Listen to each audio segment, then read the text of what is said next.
Shalom and greetings from Jerusalem.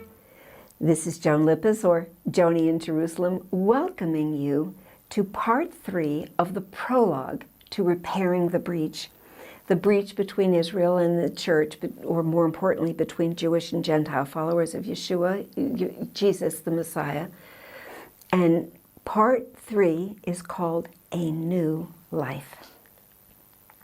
The morning after I gave my life to Yeshua, Jesus, it seemed as if the sun were shining brighter and the sky was bluer and the grass was greener. Even the birds sounded as if they were singing a new song. I was born again and everything was new. It was Sunday and I didn't know what to do now. John was hundreds of thousands of miles away, and the truth is that the day after I received Christ, I lost John. God wanted all of me. Now, I had been listening to the local Christian radio, so I looked up the church of one of the pastors. But this Jewish lady wasn't ready to walk into a Baptist church, so I kept on driving. I went to Denny's, a very popular 24-hour restaurant in the States. And there I sat drinking my coffee and devouring my new food, the Word of God. But it didn't take too long to adjust. Just 12 months later, I stood in a new driveway and I watched the moving van just go out of sight. The adventure had really begun. A new home, a new city, a new state, a new family, a new culture, the church.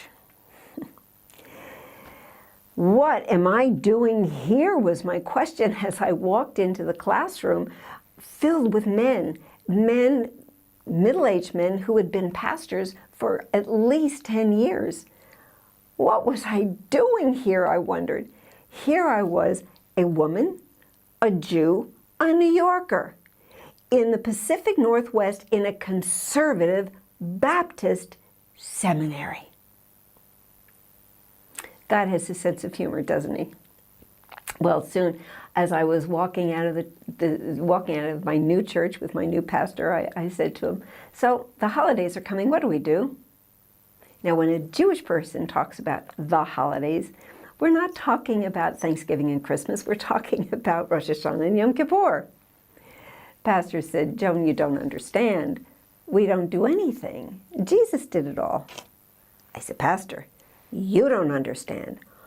All of my life on Yom Kippur, I sat in temple." We called it temple, not synagogue then. I sat in temple. I was repenting for my sins. I repented for sins that I had done. I repented for sins that I hadn't done but I had thought about doing. I repented for sins that I didn't even know that they were sins. And at the end of the day, I didn't know if I were forgiven. Now I know I'm forgiven, and you don't tell me I'm not supposed to do anything? Resigned, he said, "Okay, Joni, what do you want to do?" I said, "I want to have a party. Let's celebrate." And we did. Oh, it was so much fun. We called it the Hebrew Folk Festival, and we talked about the holidays and their significance to us. But the associate pastor wasn't very happy. In fact, he challenged us for trying to bring the law back into the church. Anyway, he said, the Jews of today have nothing to do with the Israelites of the Bible. Unwanted, misunderstood, I went to another church. And there, I was confronted by an elder who was the leader of a very large, a respected ministry in town. He challenged me by saying, "Now, Joan, why should I bless a people whom God has cursed?" I went to the pastor. I was shocked. He said, "Oh, don't worry about it. Just ignore him. It's not important." Not important? Not important to the elder, to the pastor, to me, or to God. It is very important. But then, a year later, there was a new option in town. A Messianic congregation was starting. I was more curious than excited when I went. And as I walked into the room, there were about 30 people, and I was one of 3 Jews. The worship service was more religious than the synagogue that I had grown up in all of my life. And I said, I wasn't this observant before I was saved. I'm surely not going to do that now. Over the years, there were more uncomfortable situations, but God kept challenging me that while I was still Jewish and will always be Jewish, it was Jesus who needed to define my life. My real identity had to go beyond being Jewish, and everything had to be completely and utterly in Him. Everything, and He meant everything. Everything else was secondary. Now, how He did that is another story. So come along with me on that one. From that first celebration of Yom Kippur, I really wanted to continue to celebrate the feasts of the Lord with my new family. After all, we were worshiping, we were rejoicing in Yeshua. In fact, God gave Israel the holidays to bring to the world so that we would recognize Jesus. I suggest that the holidays were given so, number one, we would remember. We remember who God is and His mighty acts of deliverance in the past. So we could rest in the present because God is the same yesterday, today, and tomorrow, and what He did before, He can do again. And thirdly, because of Yeshua, we can rejoice in our future. Remember the past, rest in the present, rejoice in the future. Now, I wanted to celebrate the holidays with my new family, but I didn't want to do it with the old Jewish traditions. I wanted to find a way to put the new wine in the new wineskin. In other words, it's not how do we celebrate, but who do we celebrate? And when we know who we are celebrating, then it answers the questions, why? Why wouldn't we want to celebrate and rejoice in Yeshua? So for the next 5 years, I hosted citywide Passover gatherings. Oh, I remember that first one. We had 35 different churches represented, which means the room was filled with different colors and languages and denominations and ethnicities. And sometimes I did 3 or 4 Passover Seders in one season. Actually, I remember one season I did 10. Doesn't really matter the night that we do it, as long as we are worshiping the Passover Lamb. But then one year, we decided to do the Feast of Tabernacles. Oh, that was a big deal. We had the Jewish dance group, we had an African-American choir, we had banners all over, and the banner of the tribe of Judah led the procession of the nations.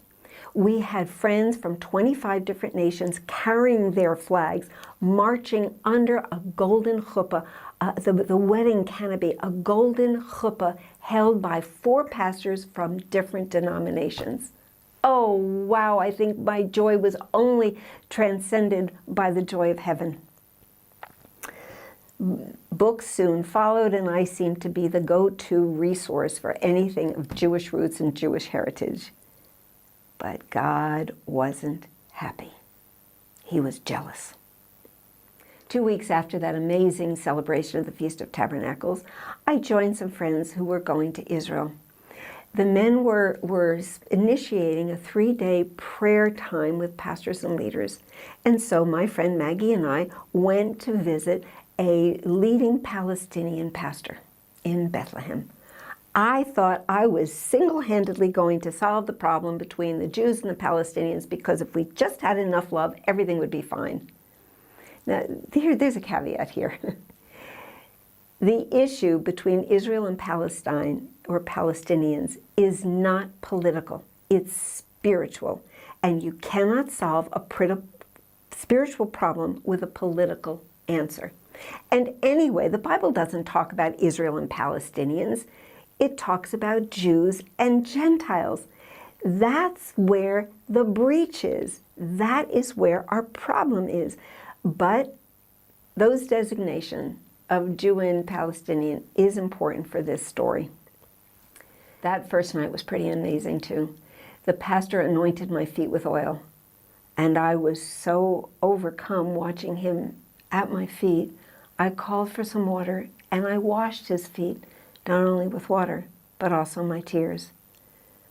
But on that third day, I remember even as the call to Muslim prayer was going out over the city, my friend Maggie said to me, "Enough, we are getting out of here now. I am sick and tired of watching the way they're treating you.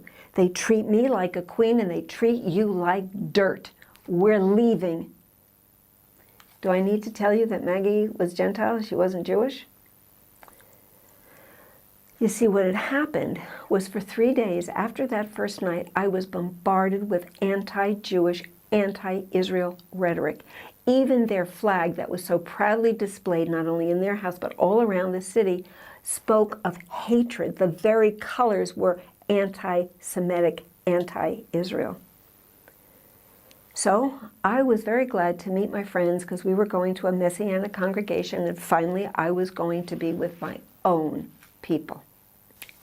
Hate to admit it, but that's the way I felt. But something was wrong there too.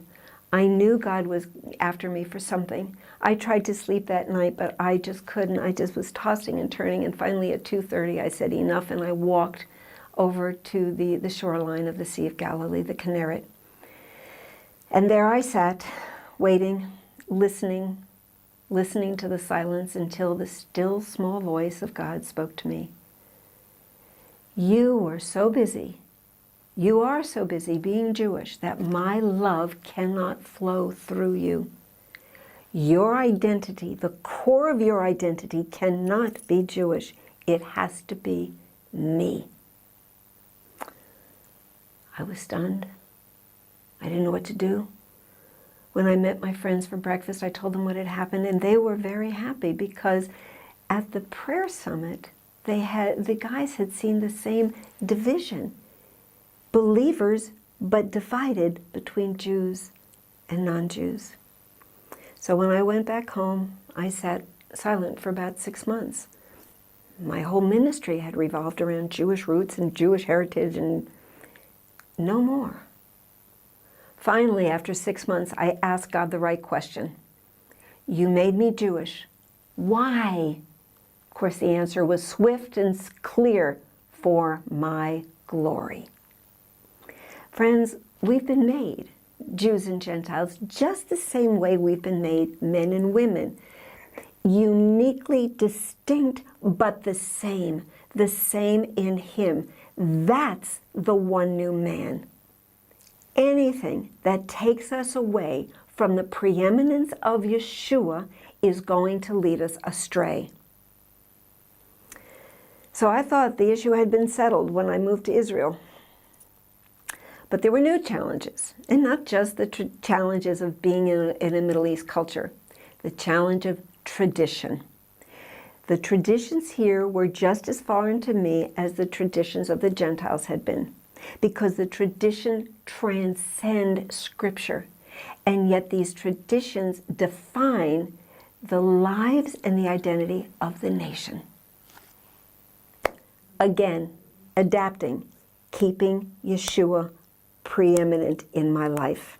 So, I was totally unprepared for a deep-seated crisis of identity that came on my second trip to Rome and to Germany. In 1 second, my entire world was shattered. I was confronted with Jewish heritage, culture, and identity.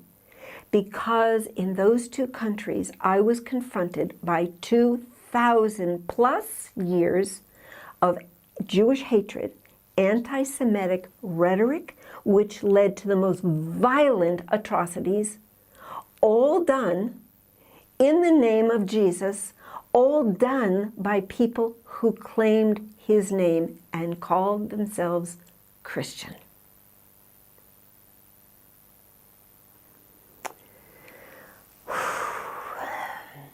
That's why the next part, which I hope you will come to, is called Confronted by the Church. Now remember, our object here is not to blame, but to repair the breach so that we will be the one new man. You might be wondering what some of those books are. Well, this was the first big one. Celebrate Jesus, the Christian perspective of the feasts of the Lord, of the biblical feasts.